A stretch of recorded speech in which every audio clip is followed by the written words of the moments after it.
He visto a mujeres hermosas, inteligentes, llenas de vida, consumirse en el remordimiento y la vergüenza. He visto a familias enteras desintegrarse como castillos de arena ante la marea implacable de una traición. Y en cada uno de esos casos, hermanos, he visto algo que me ha estremecido hasta lo más profundo de mi ser. He visto cómo la justicia divina actúa de manera misteriosa pero infalible.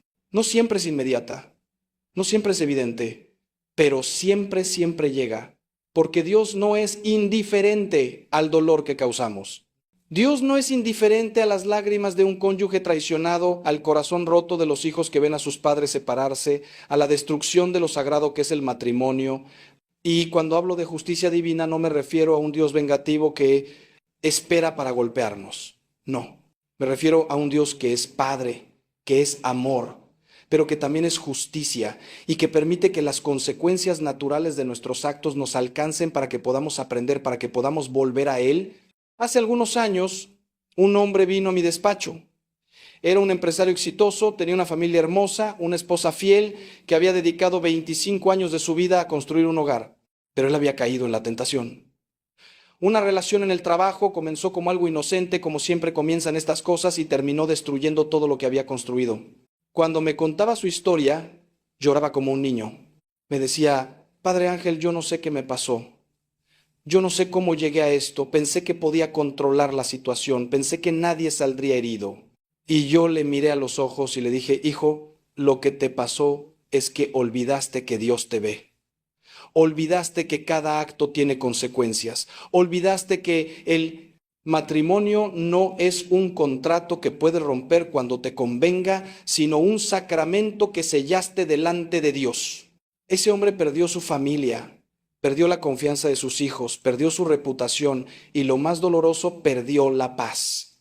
Porque cuando traicionas a quien te ha dado su confianza, cuando rompes la alianza más sagrada que existe entre dos seres humanos, la paz se va de tu vida y no regresa fácilmente. La infidelidad, hermanos, no es solo un acto físico, es una traición del alma. Es una mentira que se repite día tras día. Es una daga que se clava en el corazón de quien te ama.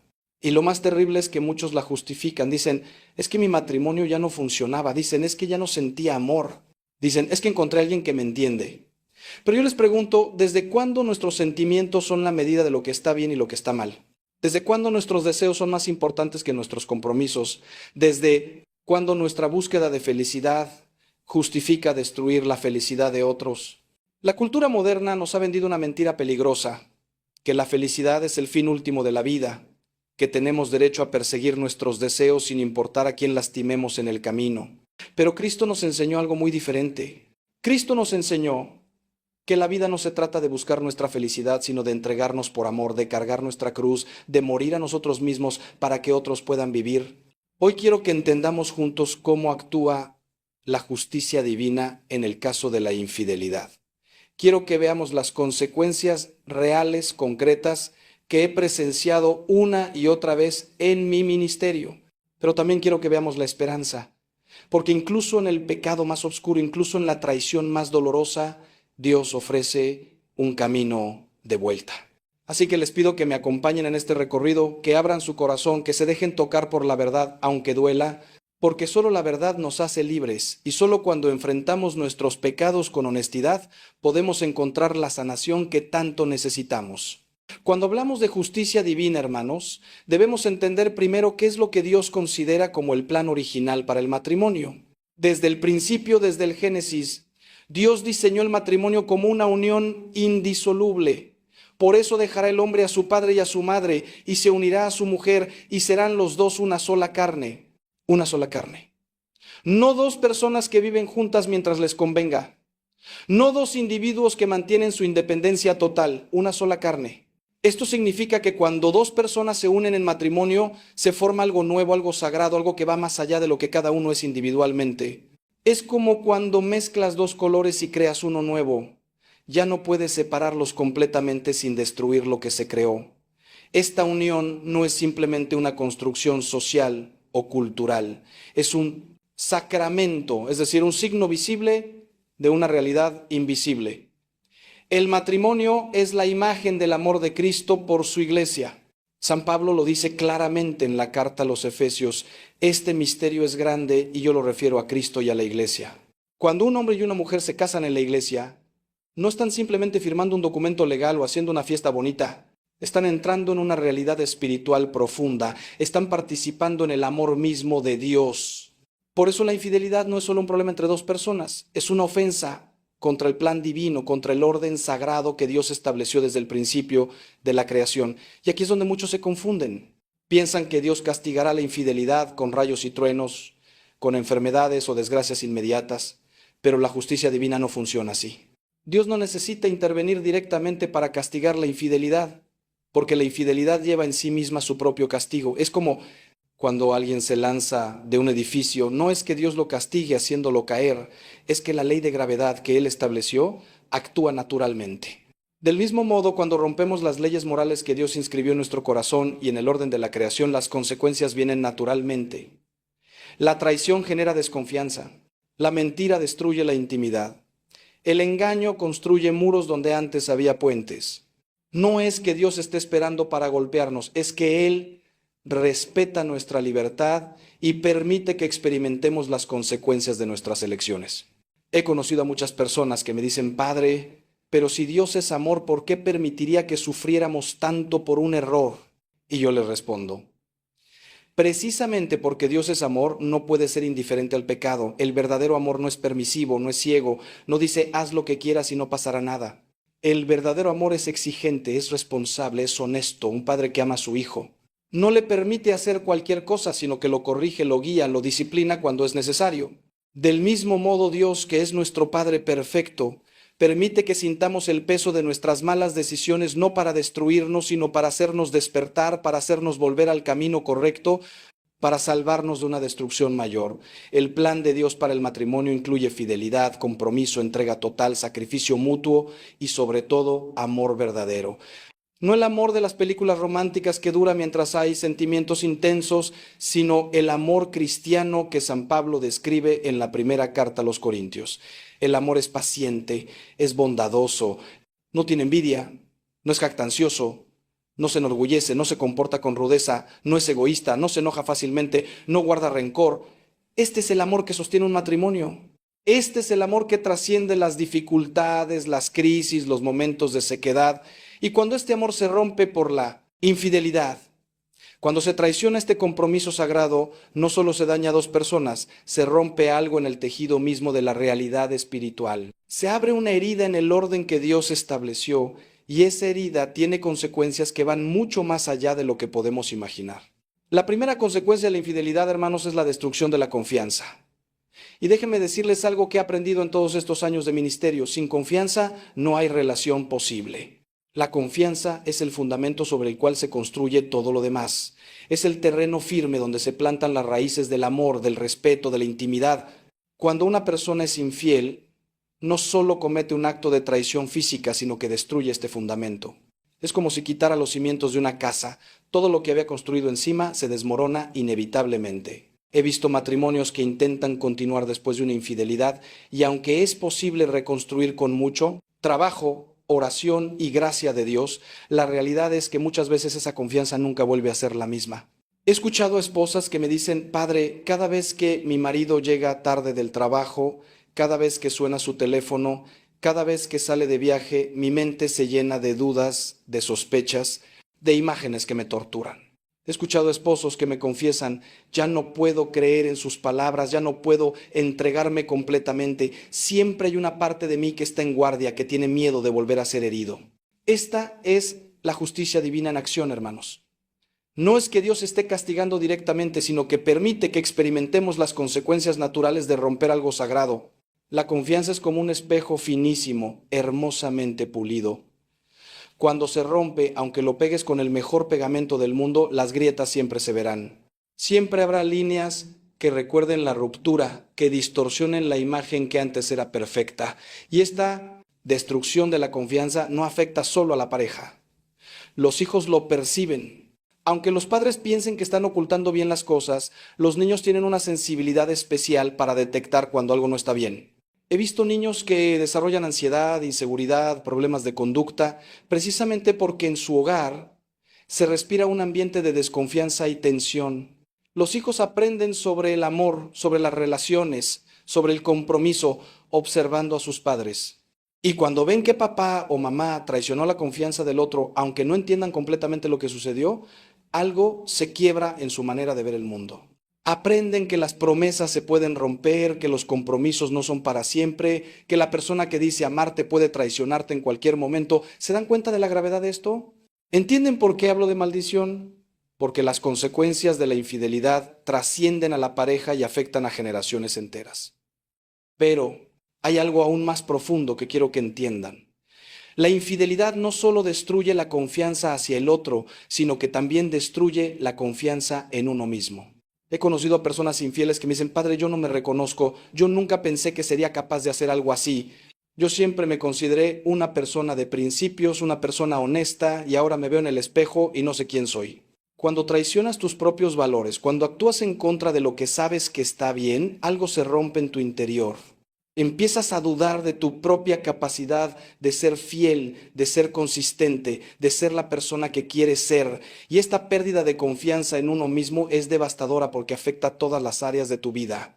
Si no puedes confiar en ti mismo para ser fiel a tu esposa, ¿cómo puedes confiar en ti mismo para cualquier otra cosa? Y aquí viene algo que muchos no quieren escuchar, pero que es absolutamente cierto. La persona que comete infidelidad pierde algo precioso que es muy difícil recuperar, pierde su integridad. La integridad es esa cualidad de ser uno, de ser completo, de ser consistente entre lo que dices, lo que piensas y lo que haces. Cuando eres infiel, te fragmentas. Por un lado vives tu vida pública, tu imagen de esposo fiel, de persona respetable. Por otro lado vives tu vida secreta, tus encuentros clandestinos, tus mentiras. Y esta doble vida te desgasta, te vacía, te convierte en alguien que ni tú mismo puedes respetar. Esta es otra manifestación de la justicia divina. No puedes traicionar a otros sin traicionarte a ti mismo. No puedes romper tu palabra sin romperte por dentro. Dios nos creó para vivir en la verdad, en la coherencia, en la luz. Y cuando elegimos vivir en la mentira, en la incoherencia, en las sombras, algo esencial en nosotros muere. La segunda gran consecuencia de la infidelidad es la culpa que carcome el alma. Hermanos, hay personas que piensan que pueden cometer infidelidad y seguir adelante, como si nada hubiera pasado. Creen que si su cónyuge no se entera, no habrá consecuencias. Pero les aseguro que esto es una ilusión. La culpa existe porque Dios inscribió su ley en nuestro corazón. San Pablo nos dice que incluso los gentiles que no conocen la ley escrita tienen la ley inscrita en sus corazones, y su conciencia da testimonio de esto. No podemos escapar de nuestra conciencia. No podemos silenciarla completamente. Aunque intentemos hacerlo con distracciones, con justificaciones, con alcohol, con drogas, con más actividad sexual, con trabajo obsesivo. He visto a personas que llevan años cargando con la culpa de una infidelidad. Vienen a confesarse, reciben el perdón de Dios, pero no pueden perdonarse a sí mismos. Me dicen, padre, yo sé que Dios me ha perdonado, pero yo no puedo olvidar lo que hice. Cada vez que veo a mi esposa, cada vez que abrazo a mis hijos, recuerdo mi traición y me siento indigno de su amor. Esta es una de las cargas más pesadas que un ser humano puede llevar, la culpa no resuelta, el remordimiento que no encuentra paz. Y esto, hermanos, es otra manifestación de cómo actúa la justicia divina. Dios nos creó con una conciencia moral precisamente para que sintamos dolor cuando hacemos el mal, para que ese dolor nos impulse a cambiar, a reparar, a buscar el perdón y la reconciliación. La culpa tiene efectos psicológicos muy concretos. Produce ansiedad, depresión, insomnio, irritabilidad. He conocido personas que han desarrollado enfermedades físicas reales como resultado de la culpa que cargan. Úlceras, problemas cardíacos, dolores crónicos.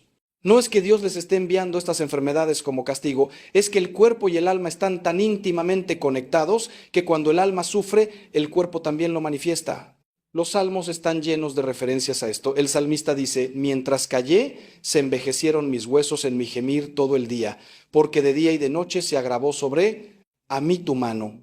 Se volvió mi verdor en sequedades de verano. David experimentó físicamente el peso de su culpa por el adulterio con Betsabé y el asesinato de Urías. Su cuerpo se deterioró hasta que finalmente confesó su pecado. Pero aquí es donde debemos entender algo crucial sobre la justicia divina. Dios no quiere que nos quedemos atrapados en la culpa eternamente. La culpa tiene un propósito: llevarnos al arrepentimiento. a la confesión, a la reconciliación. Cuando la culpa cumple su función, cuando nos impulsa a reconocer nuestro pecado, a pedir perdón sinceramente, a hacer todo lo posible por reparar el daño causado, entonces puede transformarse en algo sanador.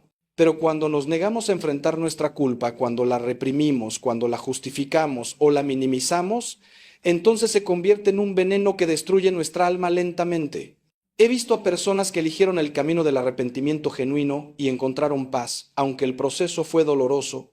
Y he visto a personas que eligieron negar su culpa, seguir en su pecado y terminaron destruidas por dentro, vacías, sin paz, sin alegría verdadera. Hay una diferencia importante entre la culpa verdadera y la culpa falsa. La culpa verdadera es la que sentimos cuando realmente hemos hecho algo malo, cuando hemos violado un principio moral objetivo, cuando hemos dañado a alguien. Esta culpa es saludable porque corresponde a la realidad. Pero hay también una culpa falsa, una culpa neurótica, que algunas personas sienten incluso cuando no han hecho nada malo o que es desproporcionada al error cometido. Como sacerdote, parte de mi trabajo es ayudar a las personas a discernir entre estas dos. En el caso de la infidelidad, la culpa es real y justificada, pero la respuesta correcta no es quedarse hundido en ella, sino levantarse, confesar, pedir perdón a Dios, pedir perdón al cónyuge y con la gracia de Dios reconstruir lo que se ha roto. La justicia divina no busca destruirnos, busca restaurarnos, pero esa restauración requiere que enfrentemos honestamente lo que hemos hecho. Ahora bien, hermanos, quiero que entendamos algo que es absolutamente fundamental, y aquí viene algo que necesito que escuchen con mucha atención porque va a cambiar la manera en que ven toda esta situación. ¿Se han preguntado alguna vez por qué la infidelidad es tan destructiva? ¿Por qué un acto que la cultura moderna quiere presentar como algo menor, como una simple aventura sin importancia, tiene consecuencias tan devastadoras? La respuesta está en la naturaleza misma de la sexualidad humana y del acto conyugal. Dios diseñó la sexualidad no solo como un medio para la procreación, sino como la expresión más íntima de la entrega total entre dos personas. Cuando dos personas se unen en el acto conyugal, no están simplemente compartiendo sus cuerpos, están entregando sus almas, se están dando completamente el uno al otro. Por eso San Pablo dice que en el acto conyugal, los dos se hacen una sola carne, no solo metafóricamente, sino real y verdaderamente. La ciencia moderna, curiosamente, ha confirmado lo que la Iglesia siempre ha enseñado. Los estudios sobre la neurología del amor y la sexualidad muestran que durante el acto sexual se liberan hormonas como la oxitocina y la vasopresina que crean vínculos emocionales profundos entre las personas. Estas mismas hormonas son las que se liberan cuando una madre amamanta a su bebé, creando ese vínculo tan fuerte entre madre e hijo. Es decir, Dios diseñó nuestro cuerpo de tal manera que la sexualidad crea vínculos no solo físicos, sino emocionales y espirituales. Por eso no podemos tener relaciones sexuales casuales sin consecuencias. Por eso cada persona con la que compartimos nuestra intimidad deja una marca en nosotros. Y por eso la infidelidad es tan dolorosa, porque cuando nuestra pareja se entrega a otra persona, está compartiendo algo que debería ser exclusivamente nuestro, está creando un vínculo que debería existir solo dentro del matrimonio. He tenido conversaciones con personas que me dicen, padre, pero fue solo sexo, no significó nada. Y yo les respondo, eso es precisamente el problema, que para ti no significó nada, pero para Dios significa todo. Cada acto sexual fuera del matrimonio es una mentira encarnada. Es como si tu cuerpo estuviera diciendo, me entrego completamente a ti, soy todo tuyo, cuando en realidad no lo eres, cuando sabes que vas a volver con tu cónyuge, cuando sabes que esa entrega no es verdadera, no es para siempre, no es exclusiva. Por eso el acto de la infidelidad es intrínsecamente desordenado, intrínsecamente malo, no porque Dios sea arbitrario en sus mandamientos, sino porque va contra la naturaleza misma de lo que Dios diseñó la sexualidad para hacer. Y aquí viene algo que muchos no entienden. La infidelidad no solo afecta al cónyuge traicionado, sino también a la persona con quien se comete el adulterio. He conocido a muchas personas que fueron la otra persona en una relación de infidelidad y llevan sus propias cicatrices. Aunque al principio pueda parecer emocionante, prohibido, intenso, eventualmente se dan cuenta de que están participando en la destrucción de una familia. Están aceptando migajas de afecto de alguien que le pertenece a otro. Están viviendo en las sombras, en el secreto, en la mentira. Y esto tiene consecuencias para su propia capacidad de tener relaciones saludables en el futuro. He visto a personas que después de ser la otra tienen enormes dificultades para confiar en futuras parejas, porque saben por experiencia propia lo fácil que es para alguien casado ser infiel. Es como un boomerang. El daño que ayudas a infligir a otros eventualmente regresa a ti de formas que no anticipaste. La justicia divina se manifiesta también en cómo la infidelidad afecta a todos los involucrados, no solo a la pareja principal. Los amigos que son obligados a guardar secretos y se sienten cómplices incómodos. Los compañeros de trabajo que notan la relación inapropiada y pierden respeto por las personas involucradas. Los familiares que sufren viendo la destrucción de la familia. La infidelidad es como tirar una piedra en un estanque. Las ondas se expanden en círculos cada vez más amplios, afectando a personas que ni siquiera estaban directamente involucradas. Ningún pecado es completamente privado. Vivimos en una red de relaciones y cuando rompemos una de esas conexiones, toda la red se ve afectada. Hermanos, permítanme hablarles ahora de algo que he observado una y otra vez. La infidelidad nunca viene sola. Siempre va acompañada de otros pecados que la hacen posible y que se multiplican como consecuencia de ella. La infidelidad requiere mentira, requiere engaño, requiere manipulación. No puedes ser infiel sin convertirte en mentiroso. Tienes que mentir sobre dónde estás, qué estás haciendo, con quién estás. Tienes que inventar excusas, crear coartadas, ocultar evidencias, y cada mentira te aleja más de Dios porque Dios es la verdad y no podemos estar cerca de Él mientras vivimos en la falsedad. Jesús fue muy claro sobre esto cuando dijo, el diablo es mentiroso y padre de la mentira. Cada vez que mentimos, especialmente cuando mentimos para ocultar pecado, estamos actuando como hijos del diablo, no como hijos de Dios. La infidelidad también requiere egoísmo profundo. Requiere poner tus deseos, tus necesidades, tu placer por encima del bienestar de tu cónyuge, de tus hijos, de tu familia. Es el opuesto exacto del amor cristiano, que San Pablo define como no buscar el propio interés. El amor verdadero es sacrificial, se entrega, renuncia a sí mismo por el bien del otro. La infidelidad, en cambio, sacrifica al otro por el bien de uno mismo. Es el triunfo del egoísmo sobre el amor. Y este egoísmo no se queda contenido solo en el área de la sexualidad, sino que empieza a infectar todas las otras áreas de tu vida. Te vuelves más egoísta con tu tiempo, con tu dinero, con tu atención, porque una vez que cruzas esa línea y decides que tus deseos son más importantes que tus compromisos, se vuelve cada vez más fácil justificar todo tipo de comportamientos egoístas. He visto también cómo la infidelidad lleva a otros pecados como consecuencia. He conocido personas que después de comenzar una aventura empiezan a descuidar sus responsabilidades. Faltan al trabajo, gastan dinero que no tienen, dejan de atender a sus hijos. Es como si el pecado de la infidelidad abriera una puerta por la cual entran muchos otros demonios. Jesús nos advirtió sobre esto en el Evangelio cuando habló del hombre del cual salió un espíritu inmundo, pero luego regresó con 7 espíritus peores. El pecado tiene una naturaleza progresiva.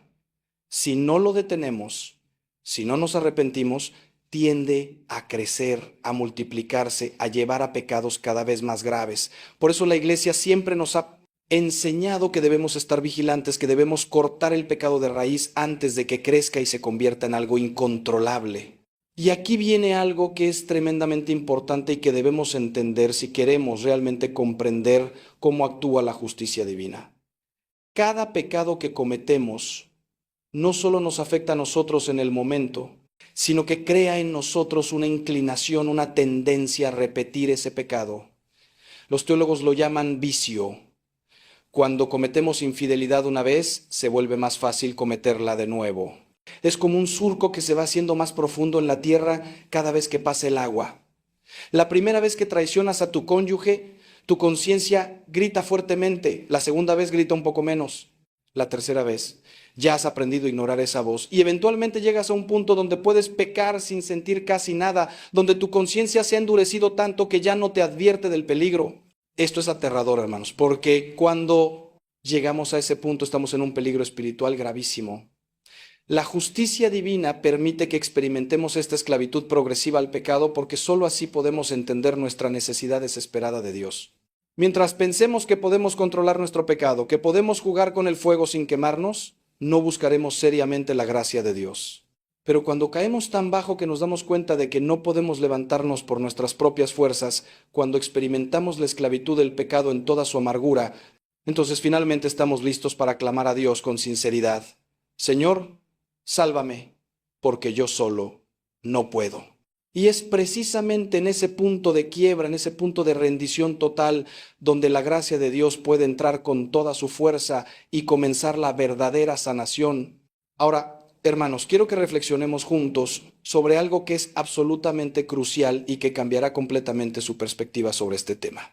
Muchas personas me preguntan, Padre Ángel, ¿por qué Dios permite que suframos tanto cuando somos traicionados?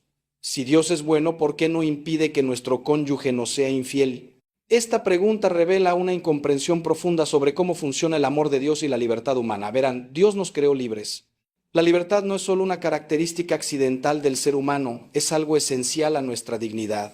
Dios quería tener una relación de amor con nosotros, y el amor verdadero solo es posible entre seres libres. Si Dios nos hubiera creado como robots programados para obedecerle siempre, podríamos ser perfectamente obedientes, pero no podríamos amarlo verdaderamente, porque el amor requiere elección. Esta libertad que Dios nos dio incluye la terrible posibilidad de elegir el mal, incluye la posibilidad de rechazar a Dios, de rechazar el amor, de hacer daño a otros. Dios no interviene para forzarnos a elegir siempre el bien, porque eso destruiría nuestra libertad y, con ella, nuestra capacidad de amar verdaderamente. Por eso Dios permite que algunas personas elijan la infidelidad, aunque esto cause un dolor inmenso. Permite que usemos nuestra libertad incluso para el mal, porque la alternativa sería convertirnos en marionetas sin voluntad propia. Esta es una de las verdades más difíciles de aceptar, pero es fundamental para entender el plan de Dios. Él valora tanto nuestra libertad, que está dispuesto a permitir que suframos las consecuencias de las malas elecciones, tanto las nuestras como las de otros. Pero aquí viene algo hermoso. Aunque Dios permite el sufrimiento que resulta de nuestra libertad mal usada, nunca nos abandona en ese sufrimiento. Él entra en nuestro dolor y lo transforma. Esta es la diferencia entre el Dios cristiano y cualquier otra concepción de divinidad. Nuestro Dios no se quedó en el cielo observando impasible nuestro sufrimiento. Se hizo hombre, tomó carne humana y experimentó él mismo el dolor más profundo. Jesús fue traicionado por Judas, uno de sus discípulos más cercanos. Fue negado por Pedro, quien había prometido estar con él hasta la muerte.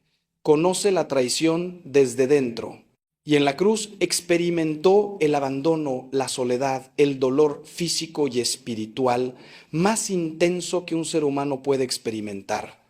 Por eso cuando sufrimos por la traición de un cónyuge infiel, no estamos solos. Cristo está con nosotros en ese dolor y su presencia transforma ese sufrimiento en algo redentor. He visto milagros en personas que han sido traicionadas. He visto esposas que después de descubrir la infidelidad de su marido, en lugar de llenarse de amargura y venganza, eligieron el perdón. No un perdón barato, no un pasa nada, sino un perdón que reconoce la gravedad del daño, pero elige el amor por encima del resentimiento. Y he visto cómo ese perdón, esa decisión heroica de amar incluso cuando duele, no solo sanó a la persona que perdonó, sino que también transformó al cónyuge infiel. Porque el verdadero perdón tiene un poder transformador que es imposible de explicar solo en términos humanos. Es la gracia de Dios actuando a través de nosotros. Cuando perdonamos lo imperdonable, nos convertimos en instrumentos de la misericordia divina, y esa misericordia puede derretir los corazones más endurecidos. Pero también he visto el camino contrario. He visto a personas que fueron traicionadas y eligieron la amargura. Eligieron alimentar su resentimiento, su dolor, su deseo de venganza. Y he visto cómo esa amargura los consumió desde dentro, los convirtió en personas duras, cínicas, incapaces de confiar, incapaces de amar de nuevo. Esta es otra manifestación de cómo actúa la justicia divina. Cuando nos negamos a perdonar, cuando nos aferramos a nuestro dolor y lo convertimos en una identidad, nos estamos castigando a nosotros mismos. El resentimiento es como tomar veneno esperando que el otro muera. La persona que no perdona sufre mucho más que la persona que no es perdonada. Por eso Jesús nos mandó perdonar, no principalmente por el bien de quien nos ofendió, sino por nuestro propio bien, para que podamos ser libres, para que podamos sanar, para que no quedemos encadenados para siempre al dolor del pasado. Hermanos, quiero llevarlos ahora a un territorio que es aún más profundo. Necesito que entiendan que la infidelidad no es solo un problema de debilidad humana o de tentación externa. En muchos casos, detrás de la infidelidad hay una herida espiritual profunda, hay un vacío que la persona está tratando de llenar de manera equivocada.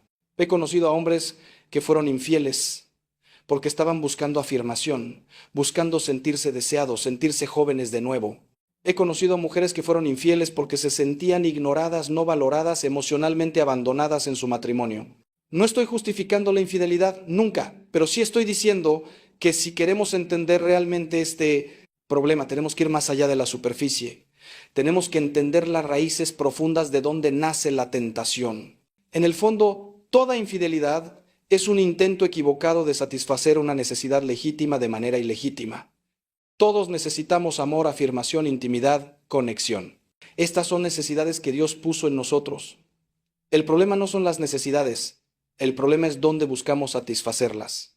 Cuando mi matrimonio está en crisis, cuando siento que mi cónyuge ya no me ama como antes, la respuesta correcta no es buscar ese amor en otra persona, sino trabajar para restaurar la intimidad en mi matrimonio.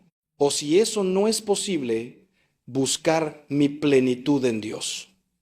Porque la verdad, hermanos, es que ninguna persona humana puede satisfacer completamente nuestras necesidades más profundas. Solo Dios puede llenar ese vacío que todos tenemos en el corazón.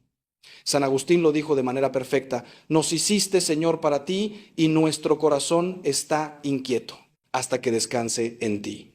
Muchas personas cometen infidelidad porque están huyendo de sí mismas, están huyendo de su dolor, de su vacío interior, de sus propios problemas sin resolver. La emoción de una nueva relación, la intensidad de lo prohibido, funciona como una droga que temporalmente enmascara ese dolor.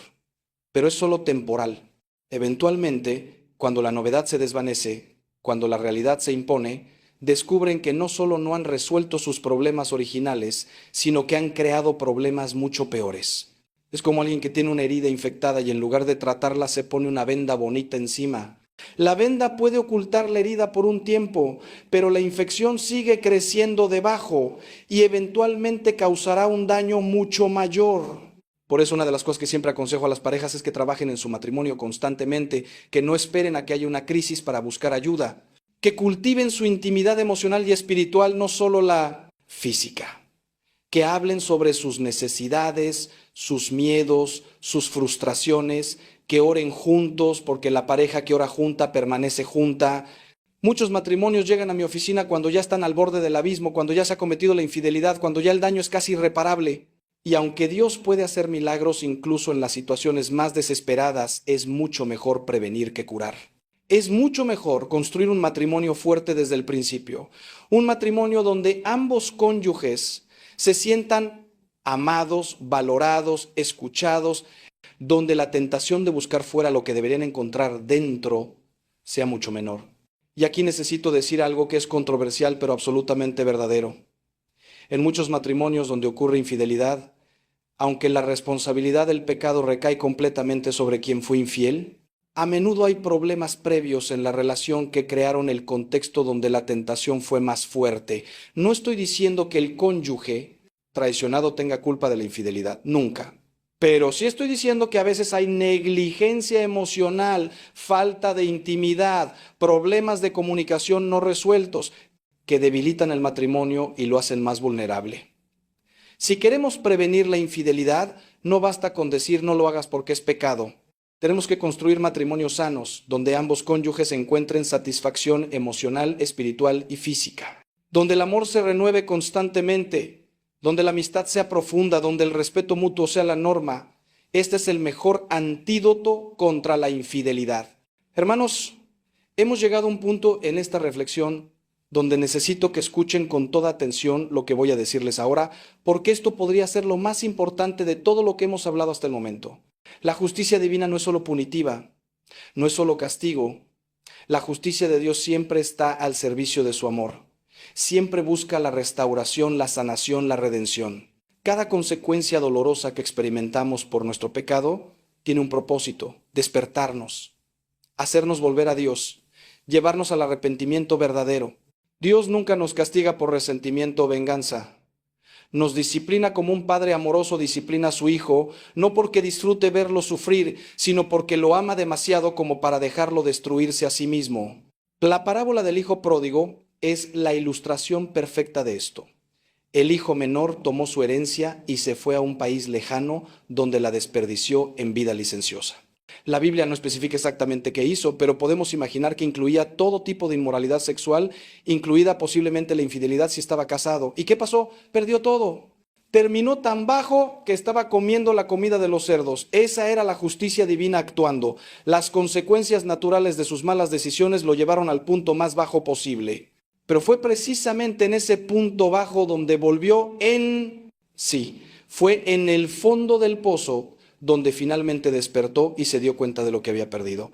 Y entonces tomó la decisión de volver a la casa de su padre. No sabía si su padre lo recibiría. Pensó que tal vez podría ser al menos uno de sus sirvientes. Pero ¿cuál fue la respuesta del padre? Corrió a su encuentro, lo abrazó, lo besó, le puso el mejor vestido, le puso un anillo en el dedo, organizó una fiesta. Esto es la justicia divina en su máxima expresión.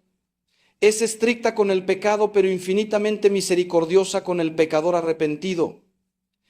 Porque tú los alejaste, porque tú te convertiste en alguien insoportable, en alguien tóxico, en alguien agotador, en alguien que ya nadie quiere cerca, en alguien que drena energía en lugar de darla, en alguien que resta en lugar de sumar.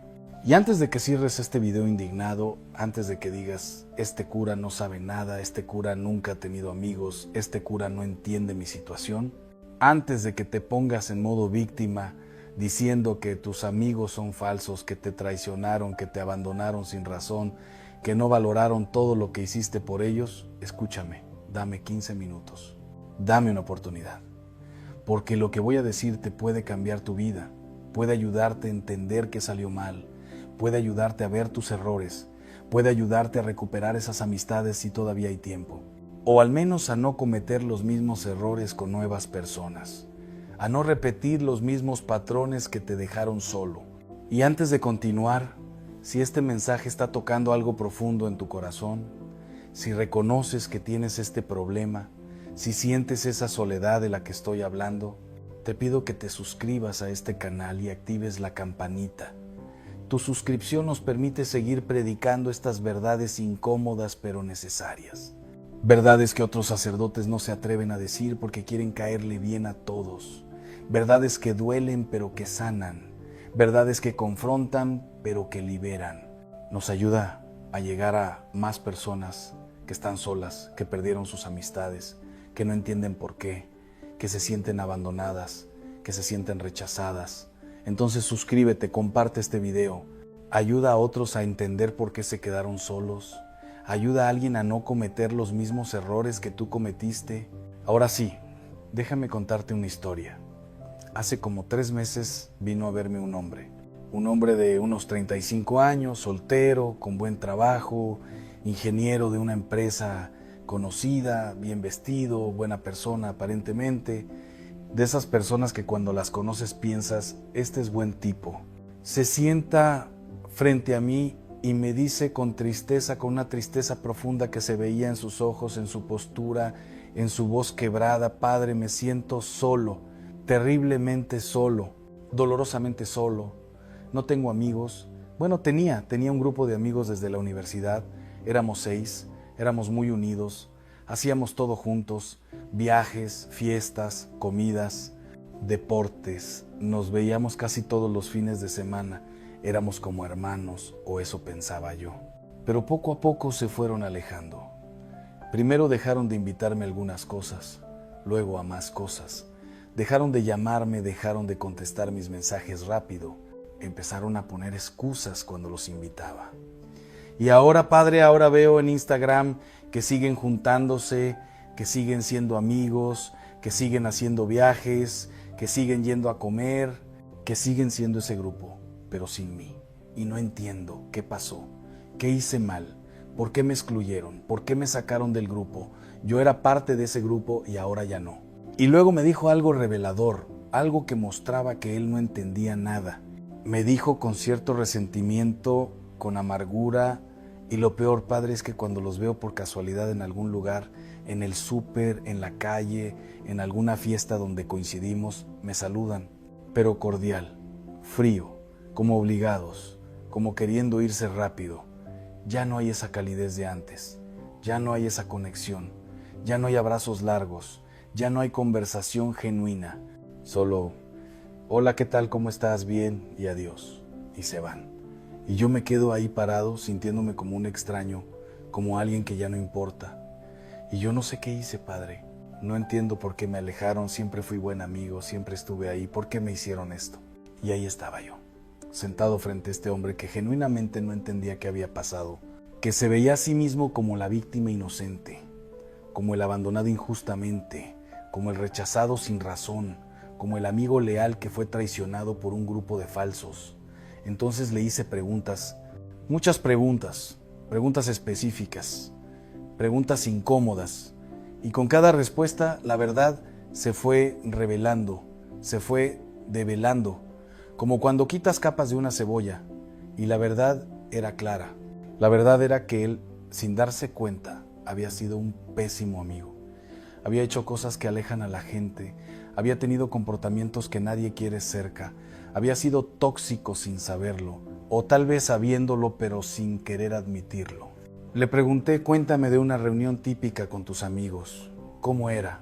Y me dijo, pues nos juntábamos a comer o a tomar algo y platicábamos. ¿De qué platicaban?, le pregunté. Pues de todo, me dijo, de la vida, del trabajo, de las novias, de los problemas. ¿Y quién hablaba más?, le pregunté, y se quedó pensando.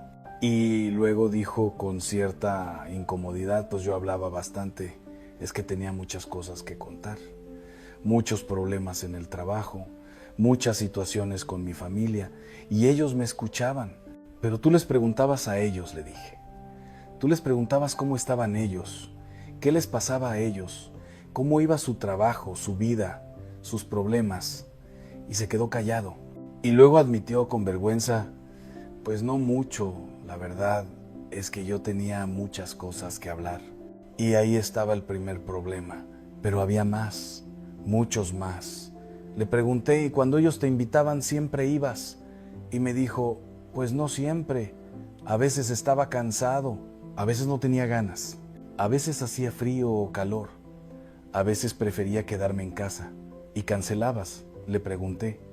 Sí, a veces cancelaba, pero era por razones válidas. ¿Y cuántas veces?, le insistí. Y admitió, pues bastantes, tal vez la mitad de las veces cancelaba.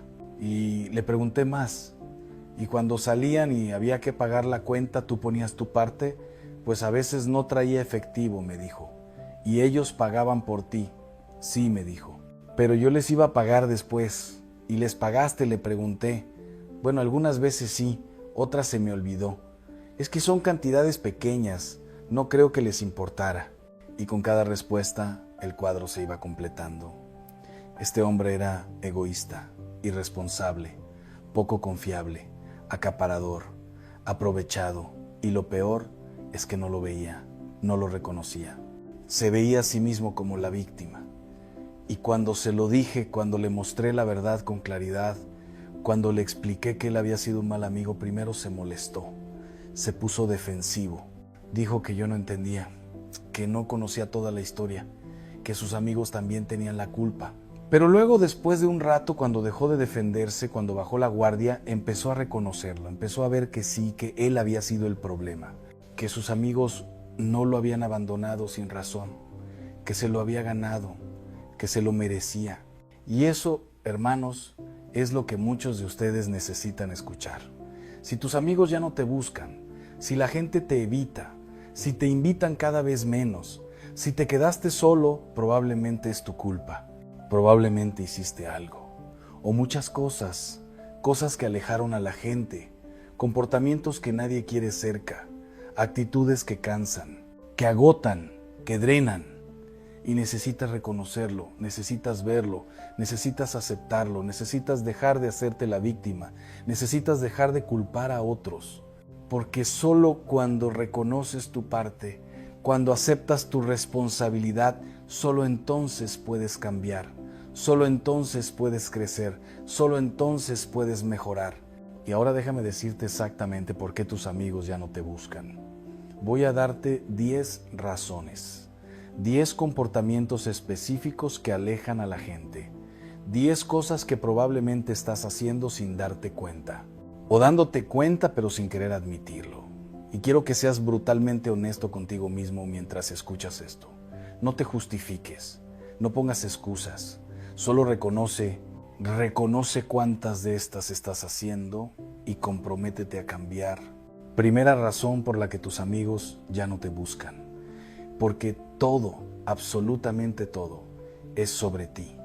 Siempre, en toda conversación, en toda reunión, en todo momento.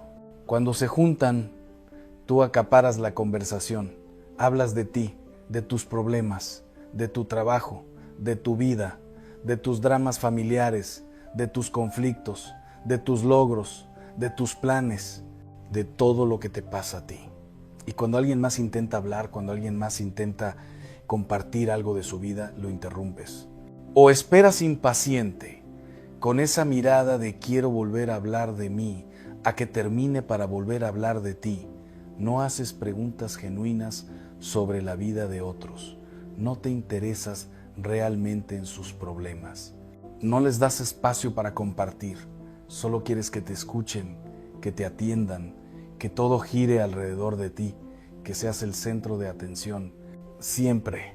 Y al principio tus amigos te escuchaban con paciencia, con interés genuino, porque así son los buenos amigos, pero con el tiempo se cansaron, se agotaron, se dieron cuenta de que la amistad era unidireccional, que ellos te escuchaban a ti durante horas, pero tú no les dedicabas ni 5 minutos, que cuando ellos intentaban hablar de sus problemas, tú cambias el tema a ti, o les dabas un consejo rápido y superficial para poder volver a hablar de ti, que nunca preguntabas cómo les fue en esa entrevista importante, cómo siguió ese problema familiar, cómo está su papá que estaba enfermo. Nada, porque no te importa, solo te importas tú. Y la gente se cansa de ser tu audiencia, se cansa de que cada reunión sea tu monólogo, se cansa de que nunca preguntes cómo están ellos, qué les pasa a ellos, qué necesitan ellos, qué sienten ellos, porque todo, absolutamente todo es sobre ti, tus problemas, tus éxitos, tus historias, tu vida, y ellos solo existen para escucharte, para validarte, para darte atención.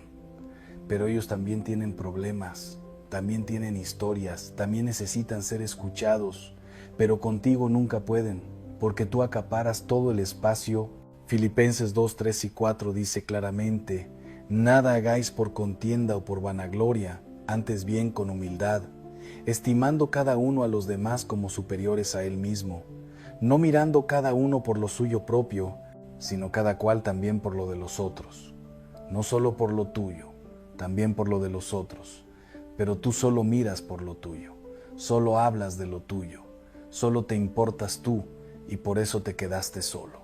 Porque nadie quiere estar con alguien que solo habla de sí mismo, con alguien que no da espacio a otros, con alguien que convierte cada conversación en un monólogo sobre su vida. Segunda razón por la que tus amigos ya no te buscan, porque solo apareces cuando necesitas algo. Pasas semanas sin llamar, meses sin preguntar cómo están, sin interesarte, sin mostrar que te importan. Pero cuando tienes un problema, cuando necesitas ayuda, cuando necesitas un favor, ahí sí apareces. Ahí sí te acuerdas de que tienes amigos. Ahí sí mandas mensaje. Ahí sí llamas. Necesitas que te ayuden a mudarte, ahí estás. Necesitas dinero prestado, ahí estás. Necesitas que te lleven al aeropuerto, ahí estás. Necesitas un favor del trabajo, ahí estás. Necesitas desahogarte porque tuviste un mal día, ahí estás. Pero cuando no necesitas nada, desapareces. No llamas para preguntar cómo están. No invitas solo por pasar tiempo juntos. No te acuerdas de sus cumpleaños. No les preguntas cómo les fue en ese proyecto importante. No estás cuando ellos te necesitan. Solo apareces cuando tú necesitas. Y eso no es amistad. Eso es usar a la gente. Eso es ser oportunista. Eso es ser egoísta. Y tus amigos se dieron cuenta. Se dieron cuenta del patrón. Se dieron cuenta de que cada vez que los contactabas era porque necesitabas algo. Nunca porque extrañabas la amistad. Nunca porque querías saber de ellos. Siempre por interés. Siempre por conveniencia. Se dieron cuenta de que eres un amigo utilitario. que solo los buscas por lo que pueden hacer por ti, que solo los valoras por lo que pueden darte, que la amistad para ti es transaccional. Yo te doy atención cuando necesito algo, tú me das ayuda, pero nada genuino, nada real, nada desinteresado, y nadie quiere ser usado así. Nadie quiere sentir que solo importa cuando puede dar algo. Nadie quiere una amistad donde siempre está dando pero nunca recibiendo, donde siempre está ayudando pero nunca es ayudado, donde siempre está presente pero la otra persona solo aparece cuando necesita. Entonces dejaron de contestar tus llamadas, dejaron de responder tus mensajes, dejaron de ayudarte porque se cansaron de ser usados, se cansaron de ser tu recurso, se cansaron de ser tu banco de favores, se cansaron de darte sin recibir nada a cambio, ni siquiera interés genuino en sus vidas. Proverbios 18:24 dice sabiamente, el hombre que tiene amigos ha de mostrarse amigo. Tienes que ser amigo para tener amigos, tienes que dar para recibir, tienes que invertir en la relación, tienes que estar ahí cuando ellos te necesitan, no solo cuando tú necesitas. Tienes que llamar sin querer nada, solo por saber de ellos, solo por mantener la conexión, solo porque te importan. Pero tú solo sabes recibir, solo sabes pedir, solo sabes usar, solo sabes tomar. Nunca das, nunca inviertes, nunca te preocupas genuinamente y por eso te quedaste solo, porque la gente se cansó de ser usada. Tercera razón por la que tus amigos ya no te buscan. Porque siempre cancelas, siempre tienes una excusa, siempre fallas, hacen planes con anticipación, quedan de verse, reservan tiempo para ti, rechazan otras invitaciones porque ya quedaron contigo y a última hora, siempre a última hora, cancelas. Que estás cansado, que salió algo, que no tienes ganas, que hace frío, que hace calor, que hay tráfico, que te duele la cabeza, que tienes flojera, que te quedaste dormido, que se te complicó, siempre algo. Siempre una excusa, siempre una razón, y tus amigos ahí esperándote, habiendo organizado su día alrededor de ese plan, habiendo dicho que no a otras cosas, y tú cancelas como si nada. Y lo haces constantemente, no es una vez, no es algo excepcional, es tu patrón. De cada 3 planes cancelas 2, o cancelas el que era importante, o cancelas a último minuto. Y tus amigos se cansaron. Se cansaron de hacer planes contigo que nunca se concretan. Se cansaron de apartar tiempo para ti y que canceles. Se cansaron de contar contigo y que falles. Se cansaron de tu falta de compromiso, de tu falta de palabra, de tu falta de consideración. Porque cuando cancelas a último minuto, no solo los dejas plantados, les arruinas el plan. Porque ya no pueden hacer otras cosas, ya no pueden invitar a otras personas, ya perdieron ese tiempo. Entonces dejaron de invitarte, porque aprendieron, porque se dieron cuenta de que no pueden contar contigo, que no eres confiable, que tu palabra no vale nada, que si te invitan probablemente vas a cancelar, entonces ¿para qué molestarse? ¿Para qué hacer planes contigo? ¿Para qué invitarte? Mejor no te consideran, mejor hacen planes sin ti. Y si vas, bien, pero no cuentan contigo, no esperan nada de ti, porque ya saben que vas a fallar.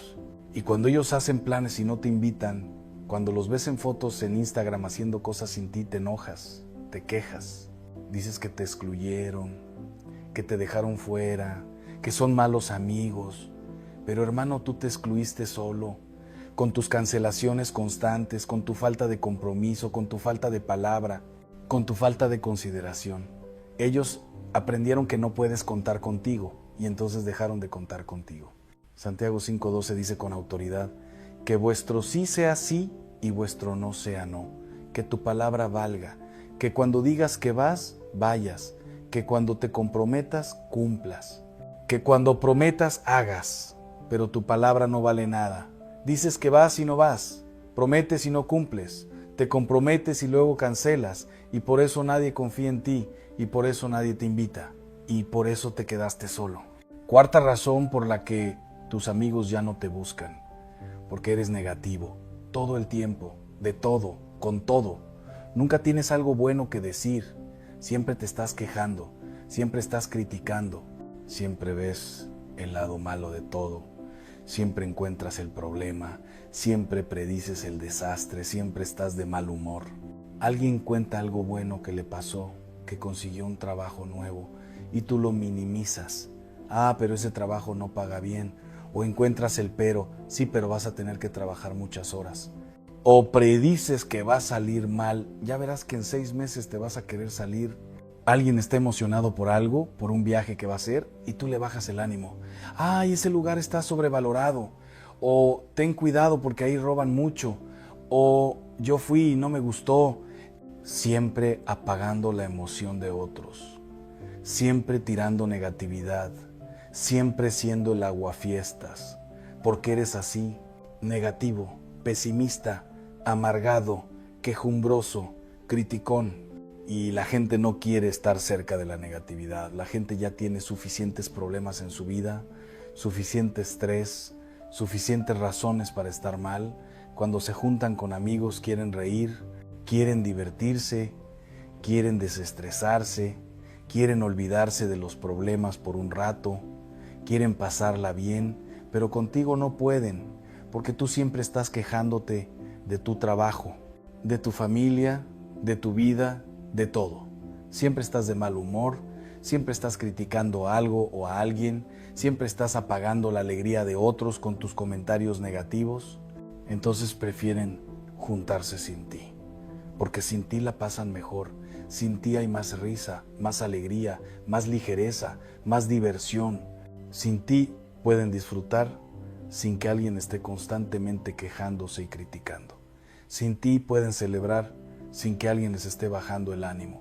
Sin ti la energía es mejor, el ambiente es mejor, todo es mejor. Proverbios 15:13 dice hermosamente: el corazón alegre hermosea el rostro, mas por el dolor del corazón el espíritu se abate. Un corazón alegre es atractivo. La gente quiere estar cerca de gente alegre, de gente positiva, de gente que suma energía, de gente que ilumina el lugar, de gente que hace reír, de gente con la que puedes divertirte, pero tú restas, tú oscureces, tú apagas, tú entristeces, tú drenar la energía de otros. Y por eso nadie te quiere cerca, porque estar contigo es agotador, es deprimente, es pesado. Quinta razón por la que tus amigos ya no te buscan, porque criticas a todos los que no están presentes. Hablas mal de la gente cuando no está, del amigo que no vino, del conocido en común, del compañero de trabajo, de la ex de alguien, de todos. Siempre encuentras algo malo que decir. Siempre tienes un chisme que contar, siempre tienes una crítica. Y tus amigos que están ahí escuchándote hablar mal de otros, ¿qué crees que piensan? Piensan que si hablas mal de otros cuando no están, probablemente hablas mal de ellos cuando ellos no están. Porque si criticas a todo el mundo, ¿por qué no los vas a criticar a ellos también?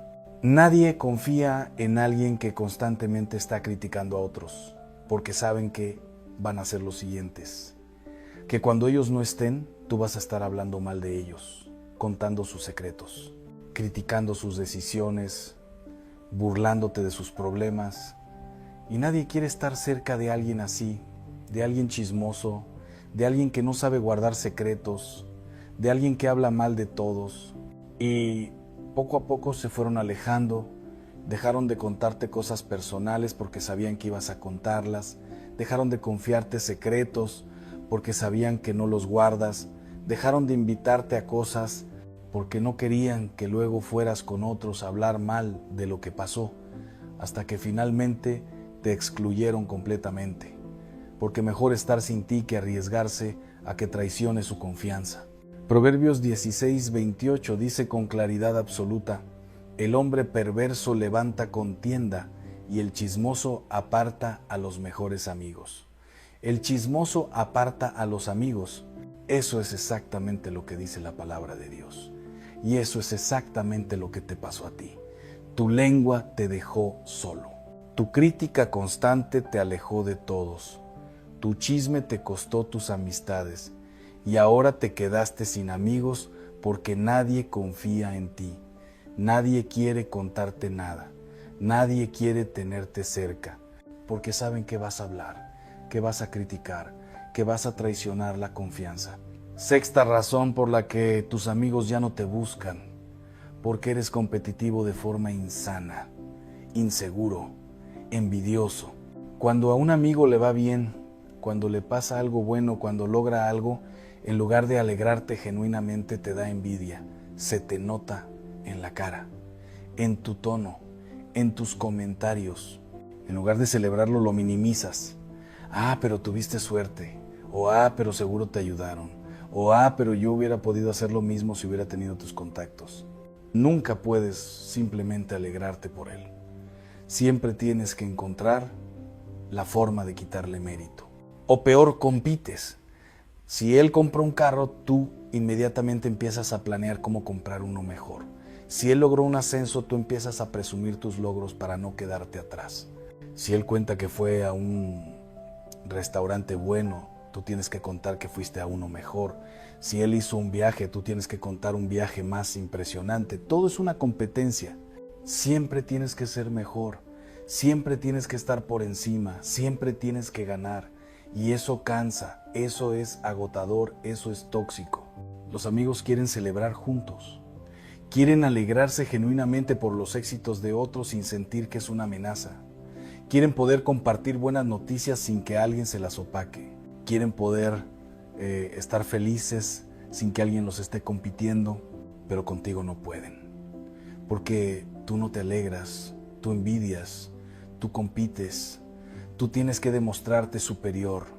No puedes soportar que a otros les vaya bien si a ti no te está yendo igual o mejor. Romanos 12:15 instruye claramente: gozaos con los que se gozan, llorad con los que lloran, alégrate cuando a tus amigos les va bien, llora con ellos cuando les va mal.